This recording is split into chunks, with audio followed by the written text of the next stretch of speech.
পড়ছে। এই দেখো, এই দেখো, এই দেখো, এই দেখো।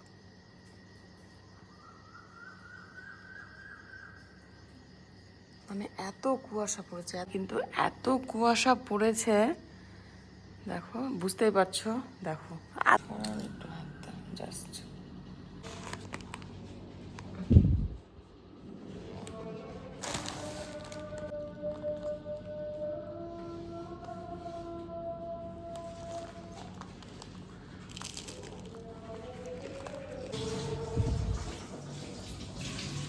সেহেরি করবার পরে আর নামাজ পড়ে শুতে শুতে প্রায় 5:30 5:15 মতন বেজে যায়। ওই সময়টা শুলে না আমার আর একটুও ঘুম আসে না, সেই বেজে যায় বেলা বেলা 9টা। তো এখন সবে আমি ঘুম থেকে উঠেছি, ঘড়িতে বাজে ওই প্রায় 11:15 মতন। আর আমি না উঠে নিয়ে আজকে গোসল আগেই সেরে নিয়েছি, ভাবলাম যে গোসলটা সারা থাকলে না একটা বড় কাজ হয়ে যায়। তারপরে আমি বিছানা তুলতে এসেছি এখানে, আর এই কম্বলটা ভারী, আমি না বুঝতেই পারিনি। কম্বলটা তুলতে গিয়ে আমার পেটে না এত জোরে লেগে গেছে যে তোমাদেরকে কি বলবো।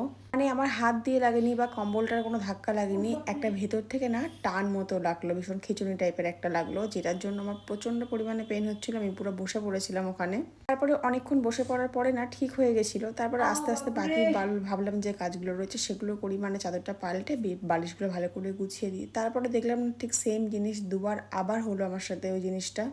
আসলে ডেলিভারির ডেট আগিয়ে আসছে, আর আমার না চিন্তায় টেনশানে বিশ্বাস করো রাতের ঘুম উড়ে গেছে। এখন আমি গোটা রাত্রির ঘুমাই না, রাত্রি শুতে শুতে প্রায় 1টা 1:30 বেজে যায়। তারপরে সেহরিতে উঠি, আর না আমি সারা রাত দিন আর ঘুমাতে পারি না, না দিনে ঘুমাই না রাতে ঘুমাই। গোটা 24 ঘন্টার মধ্যে ওই 2-3 ঘন্টা মতন আমার ঘুম হয়। আজকে অনেক সকাল সকাল বর বেরিয়ে গেছে ওর একটা কাজে, আর বেড কাভারগুলো সব তুলে নিলাম। আজকে আর ওয়াশিং মেশিন চালাবো না, অনেকটা বেলা করে ঘুম থেকে উঠেছি তো, এখন সব কিছু রেখে দিলাম, পরে একদিন কেচে নেবো।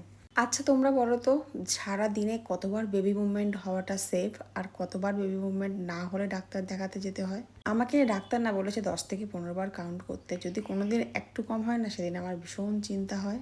যাই হোক, তো চলো এখন খাবারটা সেরে নিই। কালকে রান্না করা একটু খাবার ছিল রাতে, সেটা এখন খাচ্ছি। আর গতকাল আমার মা এসেছিল, এই ফলগুলো আমার জন্য এনেছে, মানে ইফতারের উপলক্ষে। থার্ড টাইমিস্টারের শেষের দিকে এসে কি সমস্যা হচ্ছে জানো, আমি যেটা খাচ্ছি সেটা কিন্তু প্রচুর পরিমাণে বমি হয়ে যাচ্ছে। আমি শুরু থেকেই তোমাদেরকে বলছি বমির কথাটা, এটা কোনো মিথ্যা নয় জানো, সত্যি তাই। আমার না খেতে কোনো জিনিসই অসুবিধা হয় না, আমি না সব জিনিস ভক্তি করে আর পেট ভরে খাই। খাওয়ার পরেই কিন্তু আমার সমস্যাটা শুরু হয়। দেখলে যে ভাত খেলাম তারপরেই কিন্তু আমি বমি করে নিয়েছি, আর এখন একটু আমার খিদে খিদে মতো পাচ্ছে, সেই জন্য বাড়িতে তো প্রচুর ফ্রুটস রয়েছে, তো ভাবলাম আজকে একটু তাহলে ফ্রুট স্যালাড খাওয়া যাক। এর আগে না কোনোদিন আমি ফ্রেশ ক্রিম দিয়ে ফ্রুট স্যালাড খাইনি, তাই জন্য ভাবলাম চলো আজকে একটু ট্রাই করে দেখি, যদি ভালো লাগে মুখে। আমার যেন মনে হচ্ছে যে প্রেগনেন্সি জার্নিটা খুব কম সময়ের জন্য হলো। মানে আমার মনে হয় আমি প্রথম দিকটাতে খুব ভয় পেয়েছিলাম, আর সবসময় খালি উপরওয়ালার কাছে প্রে করতাম যে এই জার্নিটা তাড়াতাড়ি তুমি পার করে দাও, কিন্তু বিশ্বাস করো এখন মনে হচ্ছে এতগুলো দিন এত তাড়াতাড়ি চলে গেল। যাই হোক, তোমরা সবাই আমার জন্য প্রে করো যাতে সুস্থভাবে এই পৃথিবীতে বাচ্চাকে মুখ দেখাতে পারি, আলো দেখাতে পারি। আর এখন আমি একটু হয়ে গেছি রেডি, কারণ আমাদের এখানে একটা শপিং মল ওপেন হয়েছে, আর আমার না রেগুলার যে জামাগুলো সেগুলো প্রায় পরে পরে আমি নষ্ট করে দিয়েছি। টুকটাক এদিক ওদিক যাওয়ার জন্য, ডাক্তার দেখানোর জন্য, এখন তো মাসে 2বার করে ডাক্তার দেখাতে যেতে হয়, তো সেই জন্য ভাবলাম যে চলো তাহলে যদি কোনো রেডিমেড ভালো কুর্তি পাই তাহলে সেটা নিয়ে নেবো। আমি তো একা এখন দিনের বেলা একদমই বেরোতে পারি না, আমার না এই রৌদ্রে বেরোলে ভীষণ পরিমাণে মাথা ঘোরে, গা ঝিমঝিম করে। তো আমি বড় ননদকে ফোন করেছিলাম, আর বড় ননদ আর ছোটো ননদ মিলে আমরা এখন যাচ্ছি মল্লিকপুরের মলে। মলটার নাম রয়েছে সিটি হাব। আমি ইনস্টাগ্রামে একজনের ভিডিও দেখে তবেই জানতে পেরেছি যে মল্লিকপুরে একটা শপিং মল ওপেন হয়েছে, তার আগে কিন্তু আমি জানতাম না। 22শে ফেব্রুয়ারি 2026 রবিবার উদ্বোধনী দিনে প্রথম 500 জন ক্রেতার জন্য রয়েছে নিশ্চিত উপহার মাত্র 400। एक कुर्ती बहुत ही अच्छा लगा। तो गाइस আমরা এখন এসে গেছি সিটি হাবে মল্লিকপুর।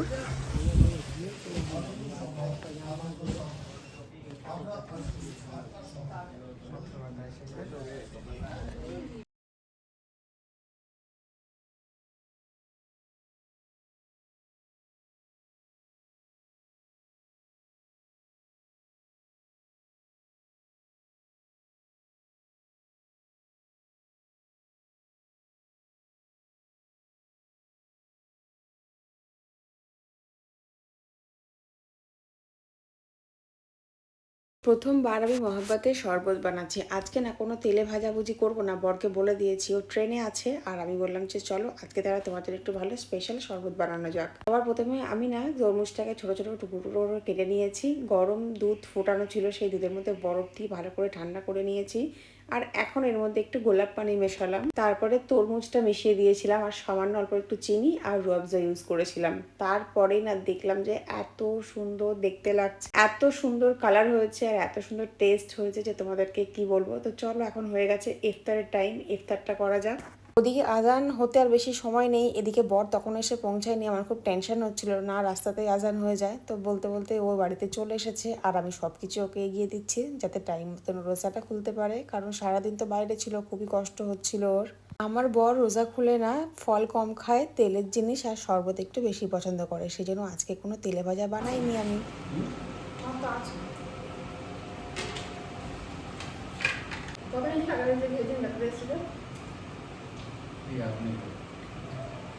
আমার যে হালকা কাঁচা পাউডার লাগে তত ঘন